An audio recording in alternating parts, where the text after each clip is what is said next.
Hello everybody. This is part 2 of a video series I'm making on skepticism.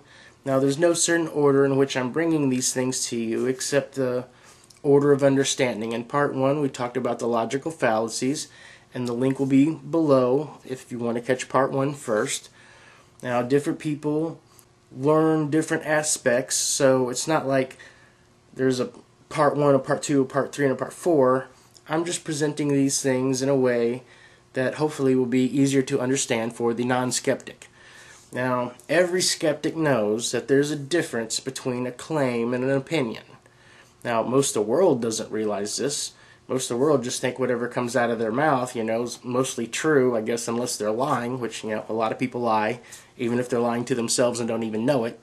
But being aware of the difference between claims and opinions, as well as having a mind of the logical fallacies, is going to help you become more skeptical and a better skeptic.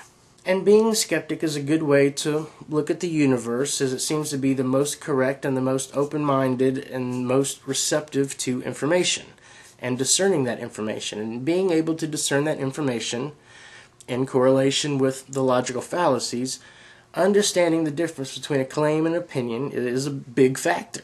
Now, there are several kinds of sentences. You have questions, you've got exclamations, but when it comes to sentences you have commands, and then you have claims and opinions. Now, opinions aren't necessarily correct or incorrect. I mean, if you like chocolate, nobody can tell you you're wrong to like chocolate. If you like vanilla, no one can tell you, that's wrong. It's your opinion, and that's fine. But it really doesn't have a lot of bearing on the world. It might have bearing on the people around you. If you tell your significant other you like vanilla, they might make the decision to get vanilla for you when they go shopping. But it doesn't have a whole lot to do with a body of knowledge or science or shared information or knowledge. And without specifically knowing the difference between claims and opinions, you can fall victim to your imagination. Now, the imagination is not limited by time or space or reality or physics or anything like that. You can imagine anything. We can imagine a Pegasus or a dragon or space aliens in some way that we conceptualize they exist that is different than what they might actually be if we encountered them. When you have a dream and you tell your dream to somebody else, it really has not much bearing on the real world. These things are all under the umbrella of opinion. Now, when you make a claim, you're making a positive statement about reality. You're saying something, and that something can either be true or it can be false.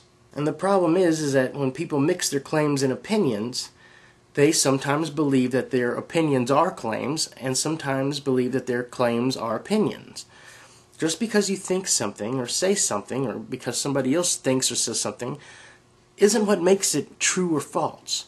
What makes a claim true or false is how it's tested and based upon the observation of reality.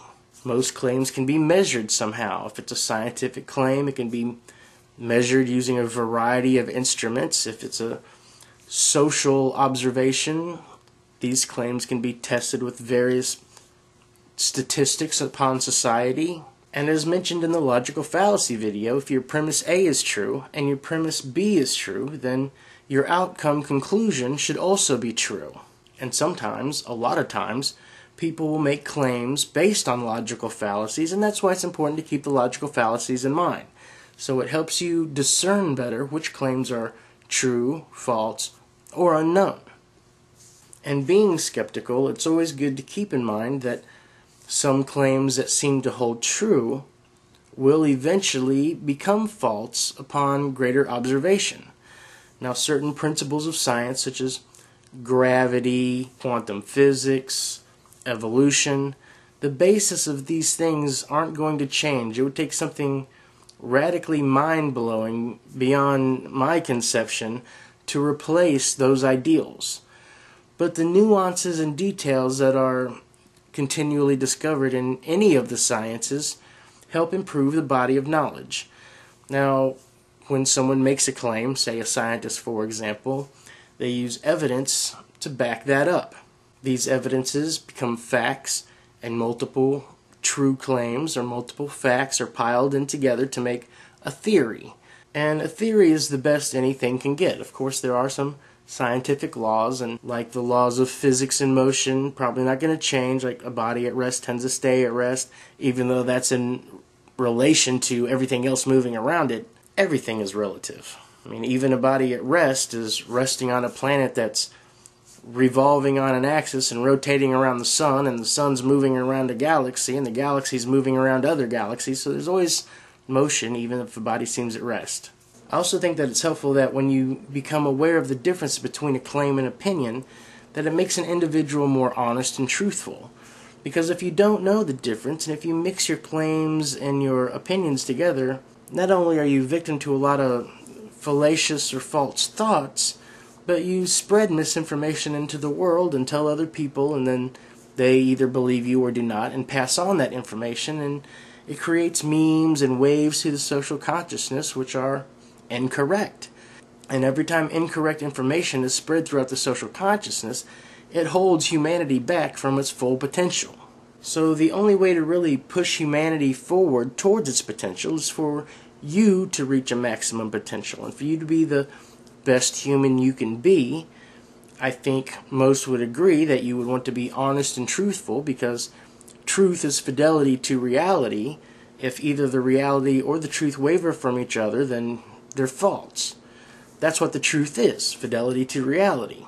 So if you want to be honest and truthful and make truthful claims, the first step in making those claims is understanding that there is a difference between claims and opinions. Now, all facts are claims made by someone at some time which are proven to be true. Now, as science progresses, some of these claims may prove to be false. For example, Isaac Newton made a lot of scientific claims that still hold true in a relative sense, but since Einstein came along, he pretty much turned all of Newton's stuff upside down and proved that Isaac Newton was, limited by his time and his ways of measurement, and showed that everything is relative. Gravity, for example. Isaac Newton discovered that gravity was down, that things fall down at a same rate. But really, things don't fall down. They're falling towards the center of gravity, that we live on a round planet, and they're not really falling down, they're falling inward. Einstein also showed that there was gravity wells, and that the bodies of the planets are falling continuously around this gravity well of a center of gravity, which is the sun, for the Earth. And by separating opinion and focusing on the claim is how our body of knowledge is shared between us, and our body of knowledge grows. Now, at any time, someone can come along and challenge a claim. Maybe they observe some fact that was overlooked or unseen in the past and advance the claim, or even change the claim. But the ultimate point is that the body of knowledge in which we share, which is all the sciences, science literally means knowledge, none of it is based on opinion. Now, you can make opinion based on some claims, and some educated opinions might move claims forward into new realms and new discoveries, but you have to be aware of the difference between a claim and an opinion, because opinions really don't matter a whole lot until a claim is proven to back them up. Now, that's not to say that opinions can never be wrong. Of course, there are plenty of people on the planet who are misinformed, indoctrinated, taught incorrectly, and they might have been taught with the best of intentions in mind, but their teachers or their parents or their preachers could have been wrong and passed that information along, and that person believes that information is true, because in a lot of times the person who teaches you doesn't know the difference between claims and opinions. This is something that most people don't even think about or consider, and I think it's a good step not only towards skepticism, but becoming an intellectual is knowing the difference between the claims and opinions, and how they relate to each other, and the importance of a positive claim, and the importance of a well-informed opinion. I mean, there is no doubt that 100% of all the wars that the earth has experienced and the poverties have come from bad opinions and incorrect claims. Uninformed people who are in positions of power make decisions based on their biases, and this is how differences of opinion arise into wars and almost all of the world problems. because there's not going to be a whole lot of differences in claims. Either the claim is true or the claim is false. And if someone can prove that a well-held claim is false, then those who follow intellectualism and know the difference between claims and opinions will change their claim to go with the more truthful claim and grow intellectually and hopefully spread that information, and slowly but surely it's making the world a better place. It's definitely the primary source of advancing technology. Not that technology equals making the world a better place, because certainly there are examples where technology is a bad thing, like, bombs and tanks and stuff like that. But it's also brought us all modern medicine and communications and all the modern conveniences. I mean, when you think about it, just having a small house with an air conditioner and a refrigerator and maybe a TV, you're living better than all the kings of ancient Europe. Now, they might have had a lot of power and stacks of gold and castles and stuff like that, but they were hot in the summer and cold in the winter. They ate a lot of, bad spoiled meats, and they certainly didn't have modern communication techniques. Technology is a good thing and a bad thing. The point is that only positive claims are moving technology forward. And understanding that it's positive, correct claims that is moving technology and all the realms of the human experience forward, it's important, and I would think that you yourself would value being able to discern not only truth from false, but claims from opinions. Because really, it doesn't matter whose opinion is what. I guess it matters if a powerful politician has a horrible opinion or an uninformed and incorrect opinion, because it affects a lot of people. But it takes a lot of people to put the politicians, in office and things like that. And if enough people are informed, then it stands to reason that they would put informed politicians in power. Most political ideas and almost all religious ideals are opinions. Opinions written down by people who were less informed, biased, and prejudiced, who didn't know the difference between claims and opinions. A lot of them, were thousands of years ago, before science had advanced barely past the wheel and iron working, which, because over the last 1,000 years people have not differentiated between claims and opinion, not as the mass population anyway.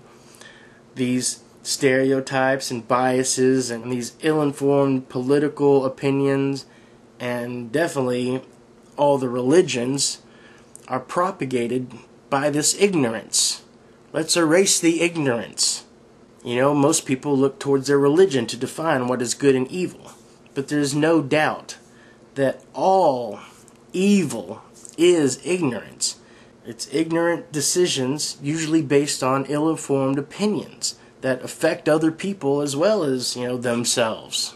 So when you listen to people talk and you start to become more aware of the difference between claims and opinions, you must understand that most people don't know the difference between claims and opinions, so they're going to mix them together in and out.